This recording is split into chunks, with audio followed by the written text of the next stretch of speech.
Nathdwara town railway line और नया Nathdwara town station सिर्फ एक नया स्टेशन नहीं है, बल्कि पूरे क्षेत्र की रेल प्लानिंग में एक बड़ा बदलाव दिखाता है, जहां इंफ्रास्ट्रक्चर को केवल ट्रेनर्स तक सीमित न रखकर यात्रियों की सुविधा और अनुभव को केंद्र में रखकर डिजाइन किया गया है। इसी वजह से इस प्रोजेक्ट को एक साधारण स्टेशन विस्तार की बजाय लॉन्ग टर्म और डिस्ट्रिक्ट लेवल प्लानिंग के तौर पर देखा जा रहा है। 19 जनवरी को राजसमंद सांसद महिमा कुमारी मेवाड़ और नाथद्वारा विधायक विश्वराज सिंह मेवाड़ ने नाथद्वारा और नाथद्वारा टाउन दोनों स्टेशनों का संयुक्त निरीक्षण किया, जहां रेलवे अधिकारियों के साथ चल रहे कामों की प्रगति की समीक्षा की गई और इसी दौरान चीफ इंजीनियर द्वारा नाथद्वारा टाउन स्टेशन बिल्डिंग के नक्शे और पूरा लेआउट भी समझाया गया।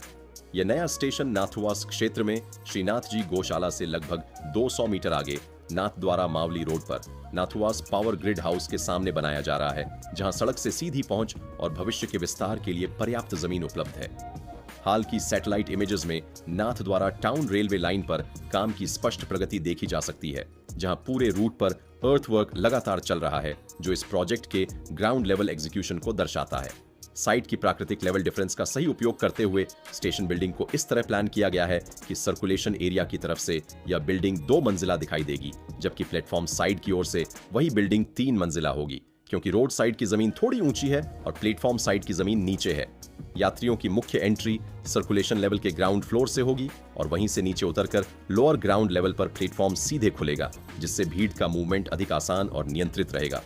नाथद्वारा टाउन स्टेशन बिल्डिंग को फ्यूचर नीड्स के हिसाब से बड़े स्तर पर डिजाइन किया गया है, ताकि श्रीनाथ जी के दर्शन के लिए आने वाले यात्रियों को ज्यादातर सुविधाएं रेलवे स्टेशन परिसर में ही मिल सकें, जैसे बड़ा air conditioned waiting hall, taxi booking counter, dormitory जैसी सुविधाएं जो आमतौर पर बड़े स्टेशनों पर होती हैं। और इसी वजह से सुविधाओं के लिहाज से यह स्टेशन राजसमंद जिले का सबसे बड़ा रेलवे स्टेशन बनने जा रहा है। फिलहाल स्टेशन को 2 प्लेटफॉर्म के साथ विकसित किया जा रहा है, जिनकी लंबाई लगभग 580 मीटर और चौड़ाई 10.68 मीटर रखी गई है, ताकि 24 कोच ट्रेनों को आसानी से संभाला जा सके। साथ ही platform high level broad gauge मानकों के अनुसार बनाए जा रहे हैं, जिससे यात्रियों को चढ़ने उतरने में सुविधा रहे।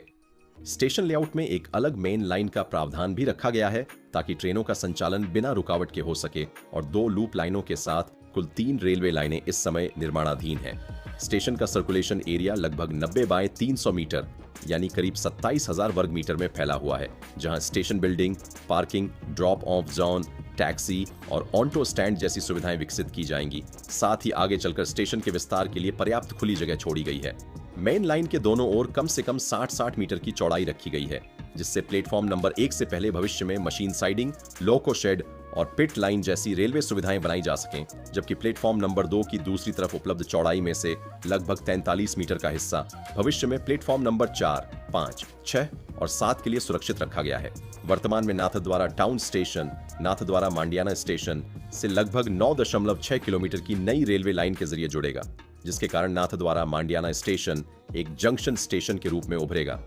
यह 9.6 किलोमीटर का रूट मांडियाना, काजियावास, सरदारपुरा, उलपुरा और नाथुवास इन 5 गांवों से होकर गुजरेगा और इस प्रोजेक्ट में कुल 3 ROB, 6 RUB और 10 माइनर ब्रिजेस भी बनाए जाएंगे, जिनमें से 2 ROB Nathdwara Mavli main road पर प्रस्तावित हैं, जहां मांडियाना में मौजूदा नाथद्वारा मांडियाना स्टेशन पहले की तरह काम करता रहेगा, जबकि नाथुवास क्षेत्र में नया नाथद्वारा टाउन स्टेशन विकसित किया जा रहा है। दूसरी ओर कैंक्रोली स्टेशन के मामले में जिला मुख्यालय होने के बावजूद यात्री सुविधाओं को लेकर चिंता सामने आ रही है, क्योंकि वर्तमान में जो स्टेशन बिल्डिंग बन रही है वह केवल सिंगल फ्लोर की है और उसमें सिर्फ एक ही वेटिंग हॉल उपलब्ध है, जो जिला स्तर के स्टेशन और वहां की यात्री संख्या को देखते हुए पर्याप्त नहीं लगती, और इसी कारण कैंक्रोली स्टेशन पर अतिरिक्त सुविधाओं की मांग लगातार उठाई जा रही है। ऐसे ही इंडिया के रेलवे, एयरपोर्ट्स और इंफ्रास्ट्रक्चर प्रोजेक्ट्स की प्लानिंग, प्रॉब्लम्स और फ्यूचर पॉसिबिलिटीज को समझने के लिए चैनल को सब्सक्राइब कीजिए। यहाँ हम सिर्फ प्रोजेक्ट दिखाते नहीं, बल्कि उनके पीछे की सोच को